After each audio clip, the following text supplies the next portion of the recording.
ଯୁକ୍ତ 2 ଛାତ୍ରଛାତ୍ରୀଙ୍କ ପାଇଁ ରହିଛି ବଡ଼ ବେଟେ ଭିଡିଓକୁ ଶେଷ ପର୍ଯ୍ୟନ୍ତ ଦେଖନ୍ତୁ ଯାହା ଫଳରେ ଆପଣ ସମ୍ପୂର୍ଣ୍ଣ ବେଟେ ପାଇପାରିବେ ଏବଂ ଭିଡିଓକୁ ଲାଇକ୍ କରିବା ସହିତ ଚ୍ୟାନେଲକୁ ସବସ୍କ୍ରାଇବ କରି ରଖନ୍ତୁ ଯାହା ଫଳରେ ଆପଣ ଏଇଭଳି ଲାଟେଷ୍ଟ ବେଟେ ପ୍ରତିଦିନ ପାଇପାରିବେ। ଆସନ୍ତୁ ସମ୍ପୂର୍ଣ୍ଣ ଖବର ଉପରେ ନଜର ପକାଇବା।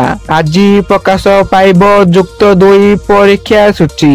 ଉଭୟ ରେଗୁଲାର ଓ ଏକ୍ସ ରେଗୁଲାର ପରୀକ୍ଷାର୍ଥୀଙ୍କୁ ମିଶାଇ ଫର୍ମ ପୂରଣ କରିଛନ୍ତି 4 ଲକ୍ଷରୁ ଅଧିକ ଛାତ୍ରଛାତ୍ରୀ।